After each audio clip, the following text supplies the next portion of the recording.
Hi everybody, I'm Naha. Welcome back to the channel. I am so excited to share my very special guest that I have here in the Casa of 22 Teachings.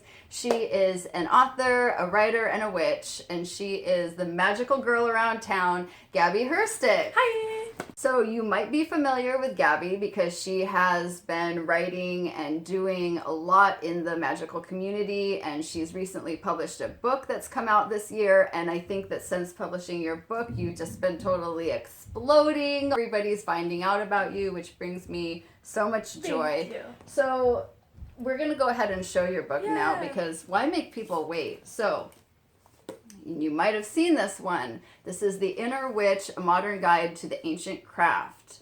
So we'll talk a little bit about your book, of course, and how I got my hands on a copy.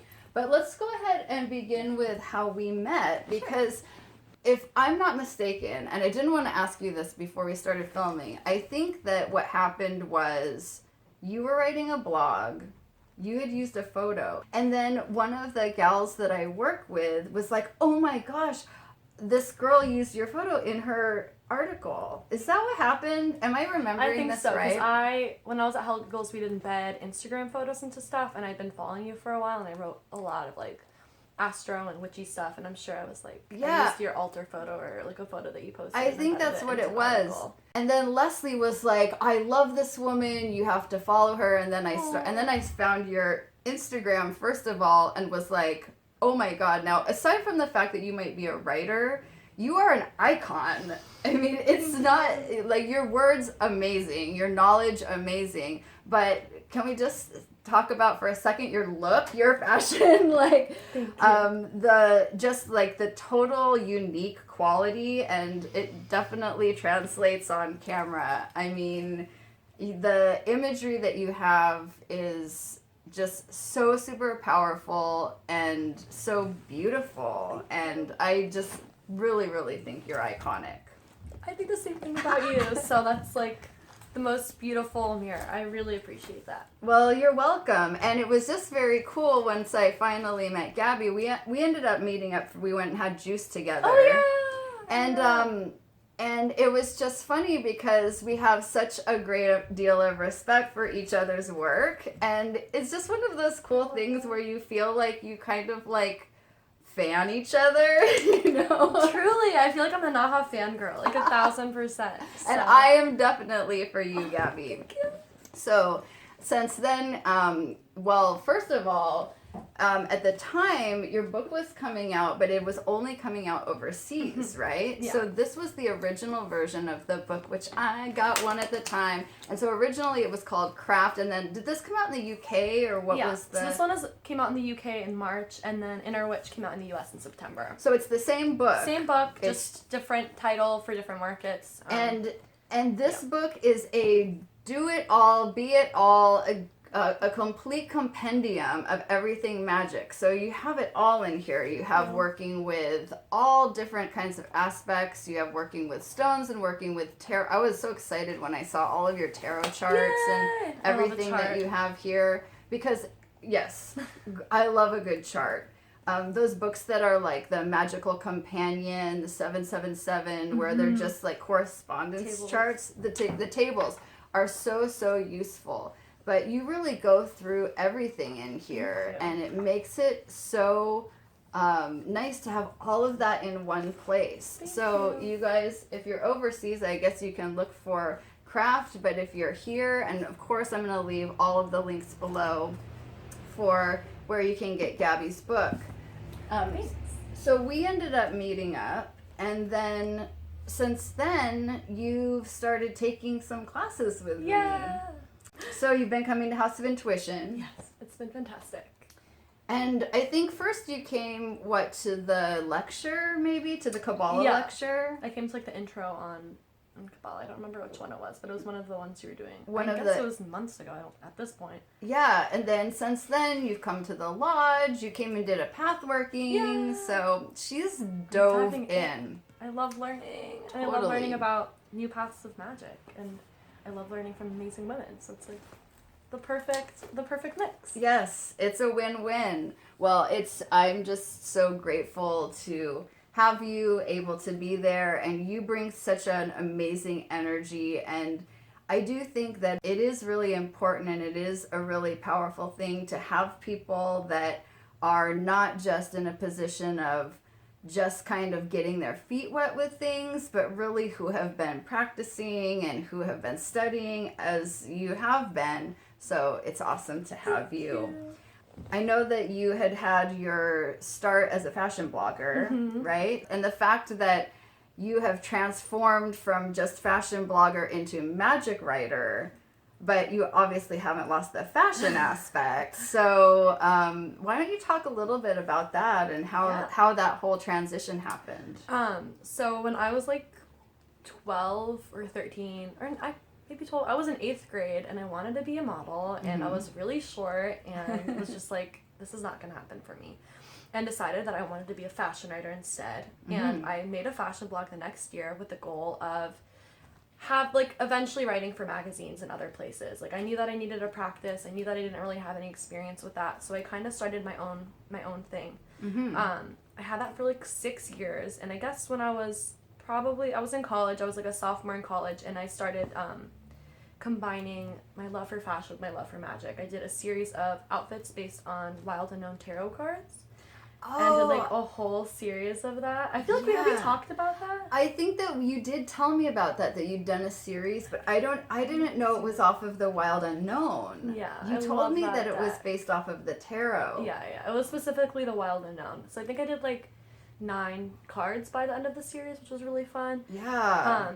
And from then I kind of started mixing like spirituality and style. I started writing for the Numinous, which is at that point was like super about like how fashion and glamour and magic kind of intersect. And I did those tarot card looks and was writing about it on my blog. I started writing for Broadly about 3 or 4 years ago, and then Nylon. And my first article for Nylon was 10 ways to make your wardrobe actually witchier. So it's like different colors and using talismans and like that kind of stuff. And yeah, I started writing more about witchcraft, and then I started writing more about witchcraft, and then I kept writing more about it, and then they're like, you want to write a book about this? It's like, okay. Like, at the end of 2016, I was like, everybody's writing about witchcraft. Yeah. I should stop. Like, I was like, I'm just going to do menswear. I feel like menswear needs a woman in it. And then I was approached to write this book, so I was like, well, I guess that's it. Wow. But there's a whole chapter on glamour magic. So fashion magic is still a big part of my personal practice. Both sides of my family were garment workers, and I talk a little bit about my story in the book. And yeah, I'm still kind of like, I have my own proto fashion blog called Fashion is Dying, and I'll do like astro season style guides and like outfit reports based on the full and new moon. So I'm still combining the two. Fashion is like, it's always going to be my first love, but yeah. Well, I love that so much, and I feel like both of the channels of fashion and of magic are really largely centered, to me, in self-empowerment. Absolutely. Right? So being able to express yourself and wear what really represents your true personality, and then being able to align with your higher self in doing magic and really invoke and be that person that you can be. I don't think that the intersection is weird at all. I think that they totally align in that. I think so too. Like, I mean, individuality. Unfortunately, also you can't just walk around naked. So like, even if you think that you're not involved with fashion, like, you're still making choices every day about what you put on anyway. Yeah. And for me, glamour magic is like, I mean, creative self-expression is just, to me, so important, and it's so fun, and it can really help you transform. I mean, and I feel like magic and fashion both need to evolve to stay relevant, and they need to evolve with like where we are, and like, you're wearing clothing anyway, so why not make it an intentional act? Why not, like, you know, I use my tarot cards as inspiration for outfits. I'll see where the moon is. I'll match my makeup to like roses I buy. Like, there's people you're doing that anyway, just like you're not thinking about it in that kind of term. But Totally. I feel like evolution, I mean, magic is kind of starting within to change the outside, whereas fashion is kind of the opposite, where you can change how you feel inside by by alchemizing the outside. Oh, wow. I love that. That is such a profound way of saying it. Changing the within based on what you're putting on outside. I've never thought of it that way. Shit. I mean, like, I don't look the same as I don't look this way without my makeup on, you know? And, like, I feel like when I'm feeling gross and I put on something that makes me feel beautiful, it changes things. Totally. Like, I feel like everybody knows that power. And well, it's so interesting what you said about the fact that we do get to make a conscious choice about how we look and how we dress. And I think that, at least in my work, that's a huge part of what I'm trying to get people to realize is that we have the right to make conscious choices in things. And that's something that a lot of people are trying to get to that place of, but who have just been told you have to follow the rules, you have to do what we say, you have to do what's going to make other people comfortable, which is like a huge block to being yourself. Absolutely. And so that's really interesting to think about the idea of your fashion and how you present yourself as being one of the big steps to say, this is what I can control, this is what I have a right to wear. I mean, I guess that we have to really have some gratitude about the fact that we do have the right to do that, because definitely it's a privilege. I mean, hasn't always been that way, and probably still, isn't in a lot of parts of the world too, right? Exactly. I'm thinking about also like the little girls and boys who walk up my street to the elementary school right there and have their little uniforms on. Did you ever wear a uniform for school? No, and I kind of like low-key wish I did, so I could have saved money and like bought like nice things. Like, I feel like if I had a uniform, I would have invested my money on like pieces and not just like a bunch of shit. Yeah. Oh no, I totally look at it and I'm like, oh god, that would have been so great. That would have eliminated like all of these worries. And then you have like the day where you don't wear your uniform and it's like you really show up in your outfit and you like really appreciate it. Yeah. Grass is always greener though, I'm sure, right? Oh my goodness. Well, I want to show you something. Look at this little book. Just speaking to what we're talking about. So I just got this. This is like an author that I love so much, Israel Regardie. Check out this little book that I got. Be Yourself, The Art of Relaxation. And the really funny thing is how it starts. It says, quote, "Be yourself. This seems silly to you? You can't imagine being anyone else? Well, you're right, of course. You can't be someone else. But you can be considerably less than your true self." Ooh, that's good, right? And I just feel like this idea of being able to completely be who you are is the key to finding your soul purpose, doing what you're supposed to be, what you're here on earth to do, expressing it in the best possible way. Be yourself. I mean, do your thing. Who are we to stop you? Oh, you finally have the two mothers that you always dreamed of. I feel like if you have the privilege of being able to express yourself however you want, why wouldn't you take it? Totally. Like, I'm super Aquarius, and I'm a twin, so I feel like there's a lot of importance for me to be my own person. And like, even as a small child, I recognize like I was just different. Like, I didn't feel like other people, and I just saw things differently. And like, I just knew that there was no point of trying to be like everybody else, which I feel like is kind of abnormal, where a lot of people like see that and then want to fit in.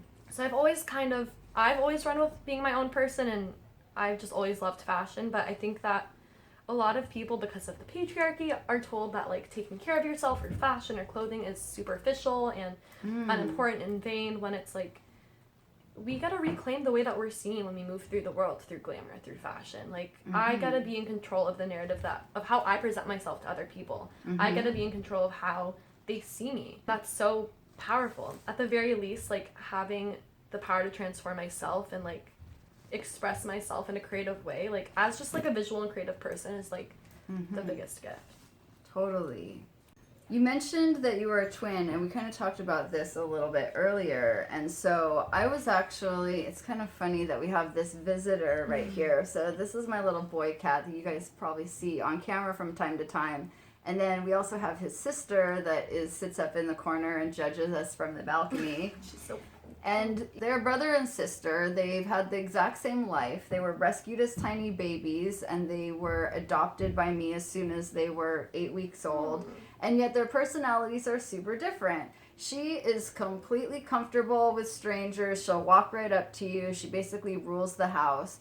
And he is usually super timid and takes a long time to get comfortable around people, and especially men. And I've always thought it was really evidence of how much of our personalities actually are not created by just our circumstances around us, but that we're born with certain things. Obviously, they don't have any kind of sense of caring or need to be accommodating to what we think of them, you know? So then I was telling you this, and you were talking about you and your twins. So Yeah. do you want to tell what you were saying about Sure. that? So I have a twin sister named Alexandra. Are you identical twins? Or? We thought we were identical up until we were like 11 because the doctor told us we were identical when we were born. The placentas had fused and it looked like one embryonic sac. But we looked a lot alike when we were little. She got her period like 3 years before me. Was like inches taller, and then we took a DNA test and found out we were fraternal. So we're fraternal. Oh, how interesting! I've never heard of that before. Weird. That it can be like a kind of an unclear thing. And even identical twins like don't always look alike. The genes can still express in different ways. So it was weird, but we're fraternal. And I was telling you, like, I mean, our birth charts are obviously exactly the same. We're 3 minutes apart. We were both born. We were supposed to be Aries, but we were 7 weeks premature, and we were both of us were born on February 2nd, 1994. So 2-2, which I think is pretty cool. Love it. But we are really different. Like, we were talking the other day, and she was telling me how she's scared of change, and I'm like, my biggest fear in life is having, like, a 9-to-5 job and, like, a very... just a normal, stagnant life. Like, that for me is, like, I mean, besides dying in an airplane crash, which is, like, my phobia, having just, like, a stagnant, boring life without change is, like, my biggest fear. So that was something that I didn't even recognize about her. Like, wow. She's, like, in, like, a very committed relationship, and she's super happy, and, like, it's just it's interesting. Like, the more I, like, read about our birth charts, the more I kind of see, like, things are expressed in different ways. Like, we're super Aquarius. We have Venus, Mars, and Sun in Aquarius, so we're weird and alternative. And for her, I feel like that's like she's like, she's in like a lesbian like femme relationship, and for me, I'm just like weird and kinky. So I'm like, that's like different ways of expressing that same thing. Like, yeah, like we're really similar, but it's like, I mean, she's not really into witchcraft at all, and she's not like more normal, but it's like we're totally like we're independent in different ways, and like the older I get, the more I see that we're different. And I mean, that's obvious. Like, I'm straight, so I haven't had the experience of you grew up in the South, of growing up in the South as a lesbian. Like, I recognize that obviously that's gonna impact who you are, but for the most part, I mean, we're similar, but it's so interesting to see how we like really are different, especially now that we're older. But it makes me kind of happy because I like being my own person. So I'm like, yeah, wow. But to have like that juxtaposition of being somebody that you have, like you're saying, the same chart as, and especially in your early years would have had a lot of the, you know, the similar kind of path. You know, me and my sister are totally different, but at the same time, she is very devoted in what her path is. You know, she's married, she owns a house, she's more conservative than me, way, way more conservative. And at the same time, I see the crossover in the fact that she's very religious. You know, I call myself the most religious person without a religion.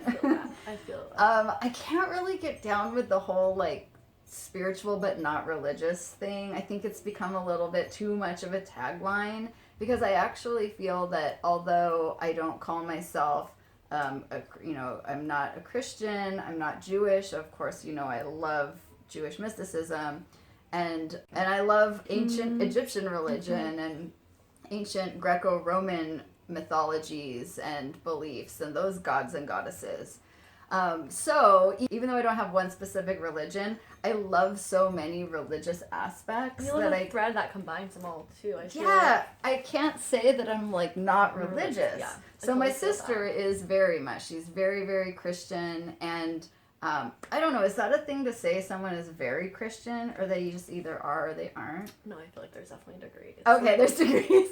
There's definitely degrees. I remember at one point, like when she was younger, I don't know if it's still the thing, but she would be like, go to church on Sunday, go on Wednesday night, go on, Saturday too. Yeah. But then I think about how I am. It's your practice. Totally. I'm just as dedicated, just as committed to it. I mean, my belief structure is different than hers is, but I understand the underlying concept of devotion, devotion to God and to faith and those kind of... Same but different. Yeah, totally. I feel that. So I just find it even more fascinating when you're actually, her and I are 5 years apart. So being an older sister versus a younger sister, there's going to be way more dynamics that you're dealing with, So I just think this whole twin thing, now I want to pick your brain on that and like bounce all kinds of questions off of you. It's fun. It's been an interesting experience. I mean, we live together right now. We've been living together for like the past 5 Isn't your sister your photographer? She is. She took the photos for my book. You guys, what's your Instagram? Me? Yeah. Mine is Gabi Herstik. Hers is Alex Gael. Alex Herstik? She did the photos for your book. She did do the photos for my book. I love that. That's awesome. It was fun. I mean, it definitely, as a model, you're amazing, but we have to give her some credit because this photography is so good too. Thank you. Yeah, I was like the director, so I was like, do this, and she came through. So amazing. Very, very Do you know that my dad's a rabbi? Have I told you that? I didn't know that. He's a Reformed rabbi. Like, grew up, he like... Wow. It's interesting. My mom's from the Jewish community in Mexico City, and we grew up in the South, so there was a lot of... Where did you grow up? Like 45 minutes north of Atlanta in Johns Creek, Georgia. Wow. Yeah. Okay, so how did you guys end up there? My dad. So we actually lived in the Valley until I was 6, and then lived in Buffalo. Yeah. Okay. And Woodland Hills, so I was like 6, and then we lived in Buffalo for 3 years, and then we moved to Atlanta for my dad to be a rabbi there. Wow. And they were there from the time I was in 5th grade up until I was a junior in college, and then they moved back to San Diego, which is where I was born. And then my sister and I moved back to LA, so we've done a whole circle together. You guys, what about the Northwest? You have to go dip a toe in Seattle or Portland at some point, so you can have all 4 corners. I know. Well, he also was like, I studied abroad in London for a semester when he was an interim rabbi in St. Thomas, so we were like really all spread out for a while there. You are a woman of the world. Wow. I'm very lucky. That's amazing. Yeah. So your dad became a rabbi when you were in middle school? No, he's been a rabbi for over like 30 years. He was he's always been a rabbi. So he's been a rabbi since he was like my age, pretty much. Like he went to like college, like rabbinical school in New York, and then like has been working since then. Wow. But now he is a hospice clergy. So now he doesn't work at a temple. He does that, which is really what special. Powerful work. I mean, it takes a strong soul. A strong soul. He's like so kind and so loving and such like Libra, like Venusian, like presence. So I'm like, I always tell him, like, you're the kind of person that needs to do this work. He's my favorite rabbi. He's like why I'm not like totally bitter at, I'm not bitter. I feel like the older I get, the more thankful I am that I grew up Jewish, but it took me a long time to like be able to like incorporate that into my magical practice at all, because I was around it so much growing up. So okay, so tell me about how your parents have felt about just like accepting you and in your magical ways. They've always known that I was a crystal child. Like my mom used to have these like crystal pyramids, and I guess when I was like 2 or 3, she told me about them. Wait, are you talking about the ones that come from Mexico that have the stuff inside? Or these are like literally just like crystal. It's just like glass or crystal pyramid. Like they don't have anything inside of them. They're just like, I don't know where she got them. She might have gotten them from Mexico, honestly. But she had them. She's always had altars. My mom is like, she's now just calling herself a witch. Because I'm like, Mom, you work with energy, you work with crystals. No way, your mom is. I'm like, she's there for it. She's there. She took a long time though, because I mean, in Mexico, it's like brujeria and witchcraft are like, there's definitely like a heavier stigma. There's definitely like negative undertones. Mm-hmm. But she like always kind of fostered that. When I was like 2 or 3, I guess I was angry at my sister, and she caught me like holding the little crystal and going, breathe in, breathe out, to myself. And like I was the one that like told my sister what God was when we were like 3. Like I've always kind of been like, I can't remember a time when I wasn't into this stuff. Wow. And I discovered witchcraft when I was like 11 or 12 after I had gone to Salem a few years before and got a deck of Brian Frode's fairy oracle deck that I like, fell in love with. Got a book called A Witch's Guide to Fairy Folk and was like, this is it. I was like 12 years old. I was like, this is it. Wait a second. Your introduction to witchcraft actually happened in Salem. That was like the first time I like went to the Witchcraft Museum, had them explain like for a long time I identified as Wiccan, which I don't identify as anymore, but they told me about like the rule of 3 and witchcraft, and then a few years, I was like 9 at the time, and 8 or 9, a few years later I got this deck, Brian Frode's deck, and A Witch's Guide to Fairy Folk, and like everything connected, and I was like, this is it. And I told them I went to a month-long Jewish sleepaway camp before my bat mitzvah, and knew that I was a pagan witch, and cried every day because I didn't want to be there, and then still had to go through my bat mitzvah recognizing I didn't identify with this thing I was being like initiated into, and I told my parents I was a witch, but apparently they don't remember me telling them that. They thought it was just a phase, and wouldn't let me buy... As they always do, right? They wouldn't let me buy books with the word witch in the title, and I started writing... My dad has always been very supportive of what I write about. Like, I wrote a piece on my blog probably like 4 years ago, maybe, called Why I Chose Witchcraft, and he was like, I just don't want people to think you're a Satanist or you're evil or anything like that, but... Yeah. Started writing this book, my parents were like, oh no, she knows what she's talking about. So they're really supportive now, and I mean, they would never like take away my stuff. They never really like forbidden me from practicing. They were just like, didn't really understand what witchcraft was, and didn't really ever, up until recently, like hadn't really given me the opportunity to explain what that meant for me. Wow. Well, you're fortunate that they've let you become your own person and become more supportive. I definitely understand the we don't want people to think you're a Satanist kind of angle of things, and something that I had to really come to terms with my parents, because especially my mom, I've always felt like she was really worried about what other people think, or worried how someone would perceive me. And now I think that I understand that it's less about her worrying what other people think and more just trying to protect me as her daughter and not wanting me to be judged. But I don't know. You know, the whole tattoo all over thing was like such a total crazy thing for me for so much of my life. The funny thing is, they weren't religious at all. Like, my parents didn't take us to church or anything like that. They were pretty strict. So they were definitely... what's the word? Like, protective. Why do you want so much attention? You love Gabi, that's why. He's like, I want to soak up her vibes. I had a point, but I think that I've lost what it was. Your parents being strict? My parents being strict, and, the tattoo thing. Okay, so... Whenever I was 18, I started getting tattooed, but it was all in hidden places. So I got my Wheel of Fortune tattoo on right after my 18th birthday. I love that. Yeah, and back then it was like, there wasn't even like, was there even like internet when I was 18? It was like, you couldn't go on a website and look up a tattoo shop. You had to look in the yellow pages and just look at like, this place sounds cool. This one has like a good little ad. And so there was a place called the Mind's Eye Tattoo. Cute. And yeah, so I went there in the University District in Seattle, and I got like just the round part of the Wheel of Fortune.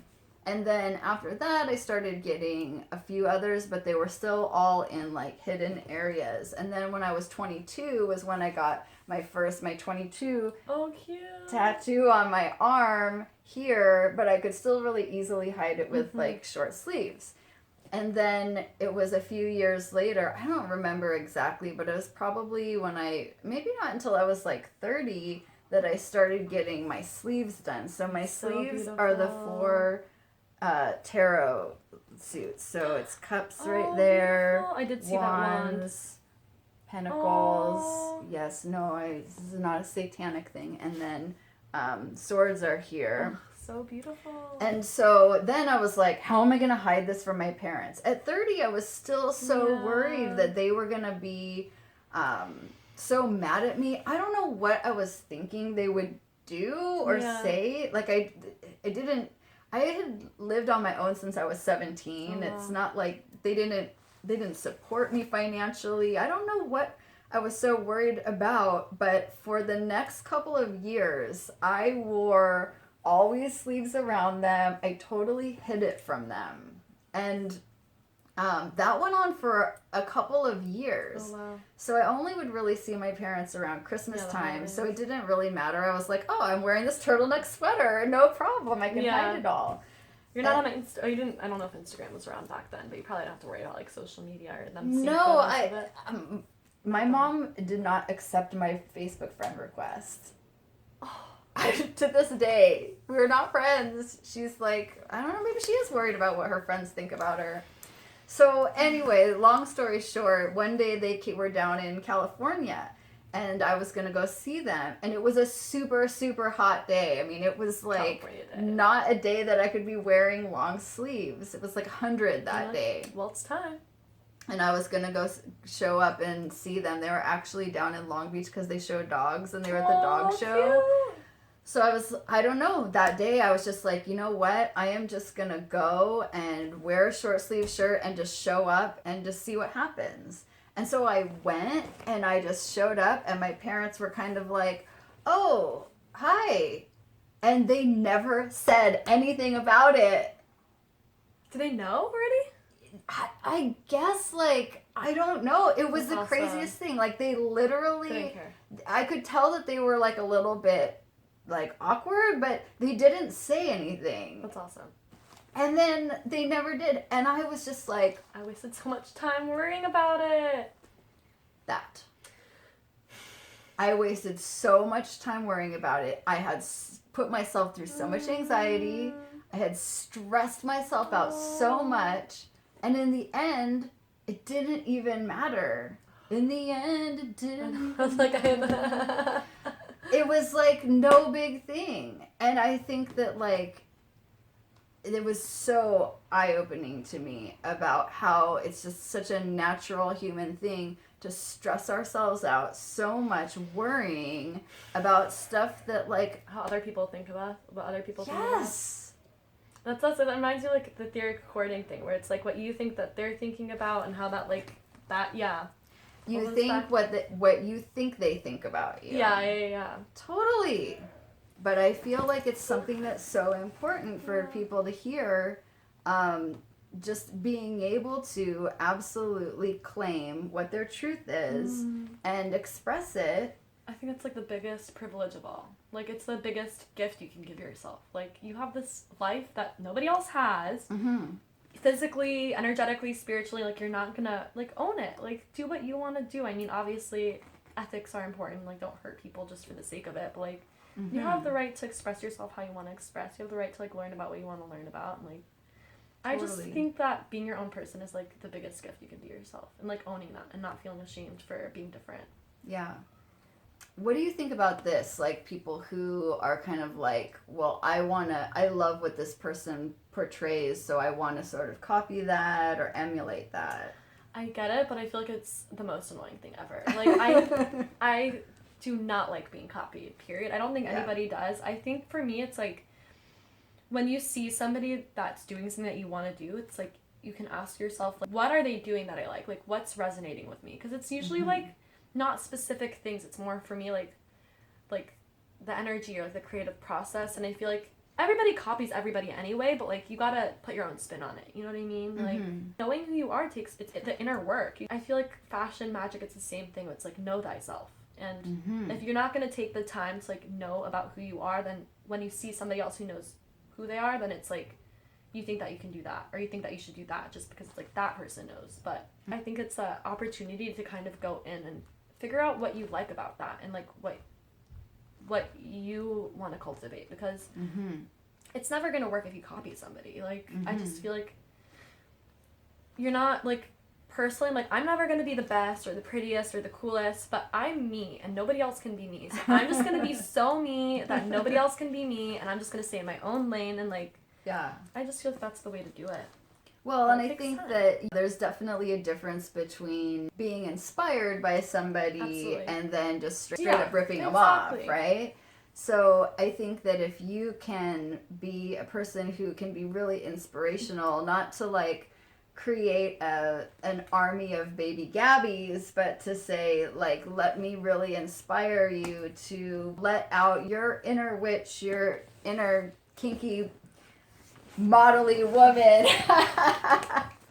You know? Yeah. And I say the same thing in my tarot class when I'm teaching, you know, how to read the cards. And for instance, like people will ask like, how do you shuffle and how do you cut and how do you fan the cards out? And I think all of those kind of things are completely up to what feels right to you. Up to what feels right. Like I can show you how I do it, but it doesn't matter if it's not going to resonate with you. Yeah, and I'll say I'm not trying to just create a bunch of clones of this is the way that I do it, but to empower people to do it themselves and to learn what feels right for them. Totally. I think that there's a line between what is your intention and then also having knowledge, because some people will also say like, especially when it comes to magic, it's just about the intention. It's only the intention that matters. And while that is largely true, yes, the intention matters. There's also something to be said, if you're practicing a certain kind of tradition, that there is like ways that things work. Absolutely. Ways that things work better and things work worse. Something you had mentioned earlier was the law of threes. Do you want to explain for people that don't know that? So I guess it's mostly like a Wiccan law, but it's I mean, you know, these laws play out in different forms of occultism. It's ever mind, the rule of three. What thou sends out comes back to thee. So anything that you're sending out is coming back to you. Some people think it's literal, that the bad you send out, the good you send out is going to come back to you 3 times as strong. I personally believe that it's just karma, that things come back to you, and I think that things happen in threes. Like I notice that all the time, but energy's energy. It's, if you give it, it's going to return to you somehow, because it's not just going to go away. So that's just kind of like that and the Wiccan reader, like they're Wicca's main things. Well, yes, karma is very real. And it's interesting what you said about the thing about threes. So my theory about why things happen in threes is because if something only happens twice, it doesn't necessarily stand out. You know, you're like, okay, something happened, then it happened again. And now, I do think there's also like a sub-theory that once something's happened twice, we can sort of like manifest it to happen a third time. Because then we're like, we expect to see it again, and then it happened. Right, so you're kind of looking for it. But I also think that, you know, just like all kinds of magical currents, synchronicities, egregores and things that are running through, that stuff's always going on. It's just sometimes we see it and sometimes we don't. And so when we see it, we notice something that happens 3 times, it's creating a pattern. So you can't have a pattern until you have 3. When you only have 2, you're still just having, it's just like the beginning stages of being able to have a pattern. I talk about this with crystals too. So to illustrate, let me grab, of course I only have to like reach my arm out and I can grab 3 stones from anywhere that I am in my house. Here, let's see what's up here. Oh, a little agate dragonfly. Okay, that'll work. So if I have 2 stones, let's say I'm creating a grid, right? Then I can bounce the energy back and forth between 2 stones. Oh, thanks. So I can bounce energy back and forth between these 2. But when I actually introduce a third one, now I can create, I can create a circuit. I can create a grid. I can actually make a plane of space inside of which I can create some kind of like an energetic vortex or a field or whatever that might be. But I can't really just do that with 2, you know? The third element definitely adds, you can also create a cycle. Almost. Yeah. Right? I feel like that's in like tarot. Whenever I see 3s, it's like not a template, but almost like it's like a structure in place. It's like a closed energy, whereas 2 is Well, I think of it as like the tripod. You know, like when you have 3, When you have two, you can only have a teeter-totter. When you have three, you can actually have a tripod. It's not way to put it. It's not the sturdiest thing ever, but it's something. Absolutely. It's like you said, it's like a structure. So with that thing happening in threes, it's like it does kind of, it completes the pattern. Yeah. You know what I mean? And then I think that when we're aware of something, when we see it, we'll see like, oh, there's a pattern here. That's when we have the ability or the awareness that we can change it. So if it's a good thing that's happening in threes, then we might want to say, how can I perpetuate this? How can I actually take what's happening and keep it going or use it in some way? And if it's a negative thing that happens in threes, something happens 3 times, and that's where we can really put our foot down and go, hang on. Yeah. I recognize the cycle, and I'm done with it now. Yeah, I'm done, and what can I do to shift things, change things, you know, not just let them keep going. And it's that ability to change things, it's that ability to make choices and have control that is totally what lies at the base of magic. Absolutely. Right?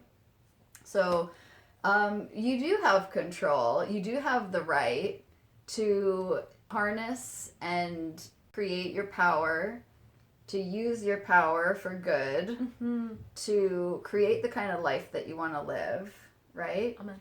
To evolve, to take the things that you've learned in one area of your life and start applying them to a new area, which I think you are such a testament for. Thank you. And it's something that you said earlier about how when you were just mainly focused on your fashion writing, you learned how to use WordPress and all of those things that now you can apply to the magical realm.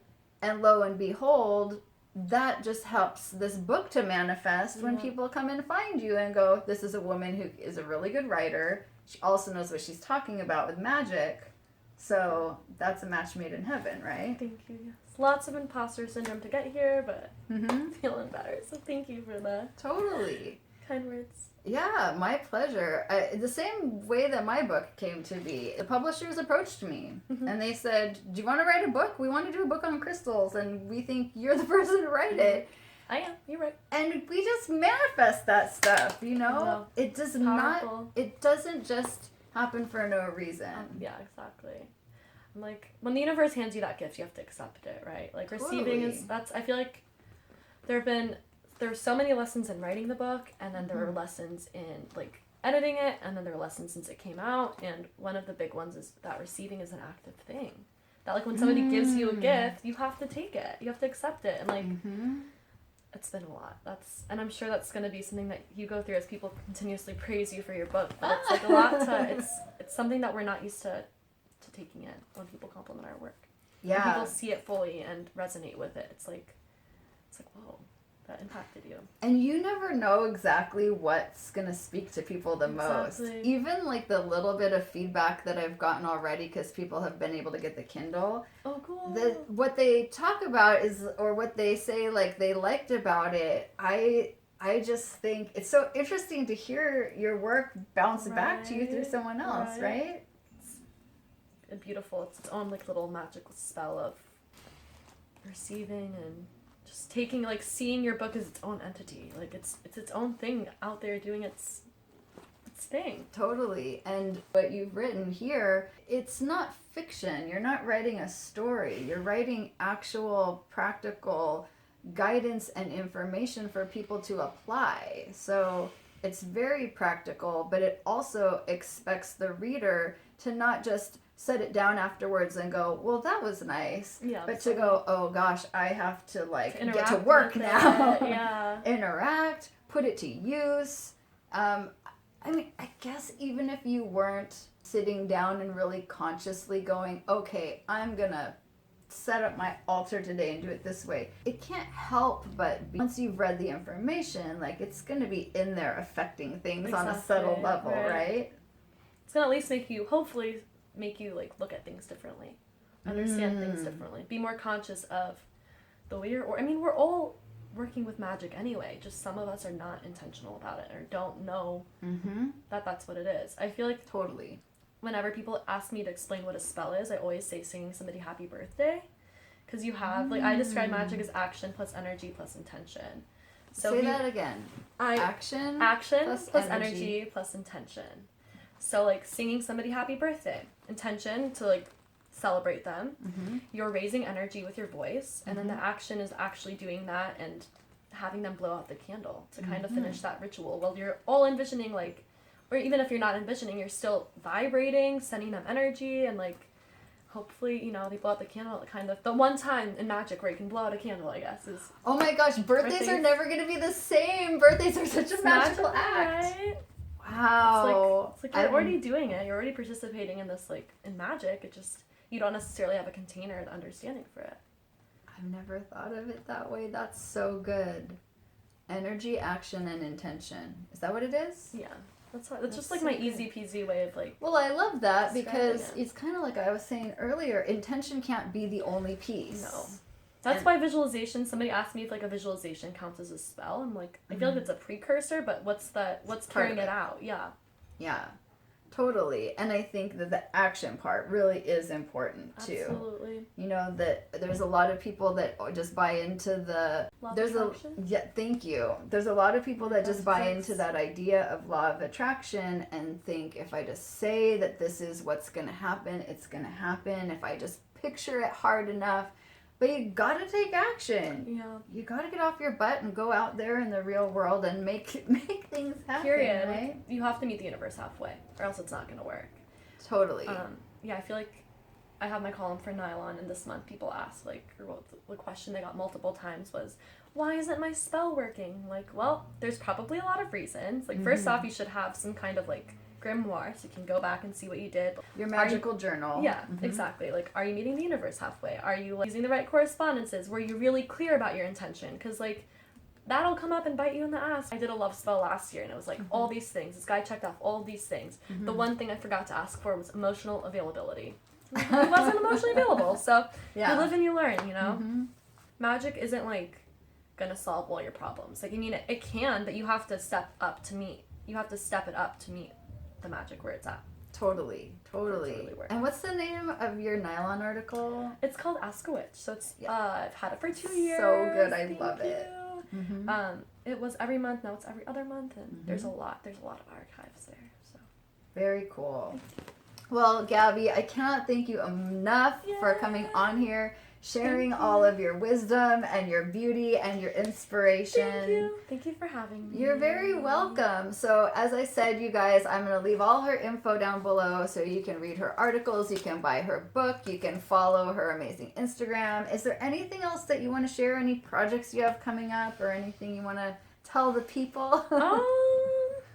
The end of this year was just like really busy, so now I'm planning. We'll hopefully have online workshops by February, which will be really fun. Yay. And I'm always out and about. I do a New Moon Circle in Santa Monica every month at Free People. Very cool. All right, well, you guys know where you can find Gabi, and you guys can always find me here. And if you're ever in LA, come and visit us, and who knows, you might be able to come do a little bit of magic with us. All right, you guys, thanks so much for watching. If you liked this video, make sure and give us a like, a thumbs up, and share it, and subscribe if you haven't already. And I'll see you guys next time. Bye.